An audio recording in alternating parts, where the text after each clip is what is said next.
பரிசுத்த ஆவியின் வரங்களை எப்படி பயன்படுத்துவது என்று கடந்த 2 நாட்களாக யோசித்துட்டு இருக்கோம். வரம் வழங்குபவரை மதிப்பதற்கு முயற்சி செய். 3வதாக நேற்று பார்த்தோம். முதலாவதாக நமக்கு விசுவாசம் வேணும், வரத்தை பயன்படுத்த. 2வதாக மற்றவர்கள் மேல அன்பு வேணும். 3வதாக தேவன் மீதான அன்பு. நாம் தேவனை நேசித்தால் அவரது வரங்களை பெற்று பயன்படுத்த விரும்புவோம்.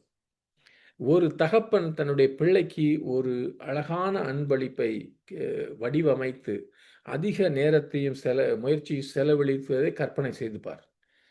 அவன் கொடுத்தபோது அந்த பிள்ளை, அப்பா நான் உம்மை நேசிக்கிறேன், ஆனால் உம்முடைய அன்பளிப்பு எனக்கு வேண்டாம் என்று சொல்லுவதை யோசித்து பார்க்குங்க. அல்லது கொடுக்கிற அந்த அன்பளிப்பை எடுத்து மண்ணின் கீழே புதைத்து வைத்தால் நீ அதை கற்பனை செய்து பார்.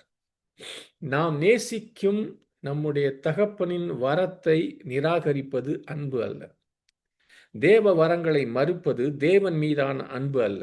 நாம் அப்படி பேசினால் நம்மை நாமே ஏமாற்றிக் கொள்ளுகிறோம்.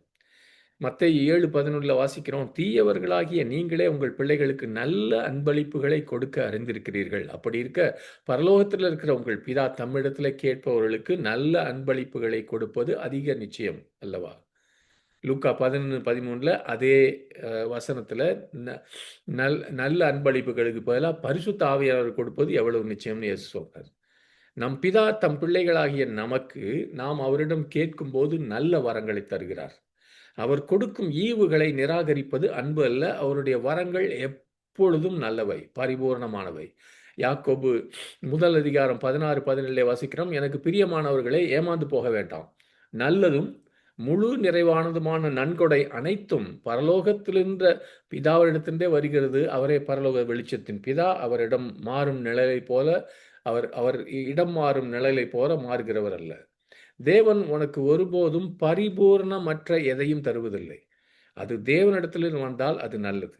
தேவனுடைய வரத்தின் மதிப்பை நீ கேள்வி கேட்கிறாய் என்றால் தேவனை பற்றிய தவறான ஐடியா, தவறான சித்திரம் உன்னிடத்தில் இருக்கிறது. எனக்கு பிரியமானவர்களை, ஏமாந்து போக வேண்டாம் என்று இதைதான் யாக்கோபு சொல்லுகிறார்.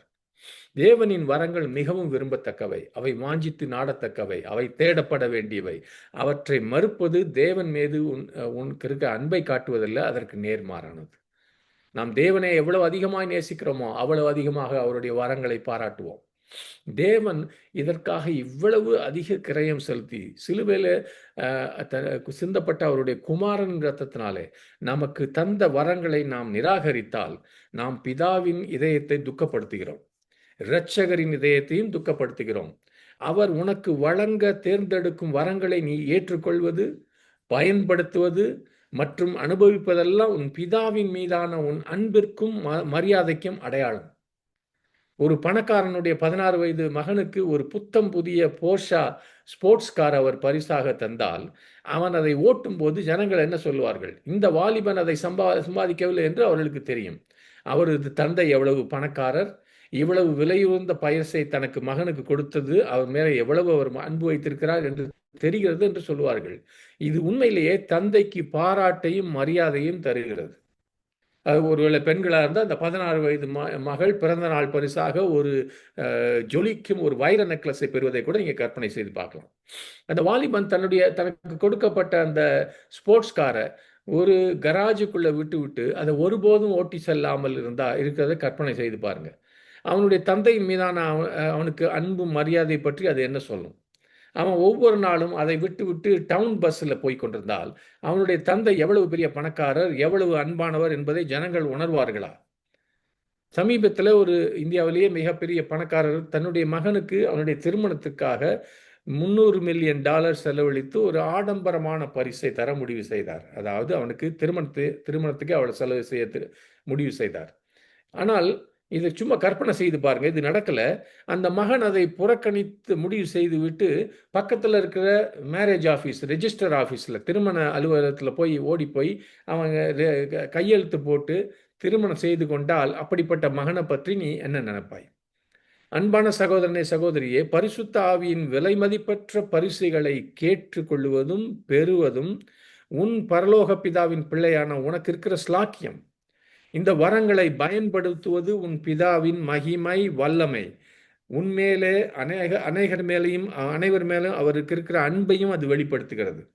இந்த வரங்களை பெறுவதற்கும் பயன்படுத்துவதற்கும் நீ தயக்கம் காட்டுவது அல்லது விருப்பமில்லாமல் இருப்பது, உண்மையிலேயே வரங்களை வழங்க விரும்பும் பிதாவின் மேலே உனக்கு இருக்கிற அன்பு குறைவு, மரியாதை குறைவுக்கான அறிகுறியாகும். ஆமென். அதை ஞாபகம் வைத்துக் கொள்ளும்.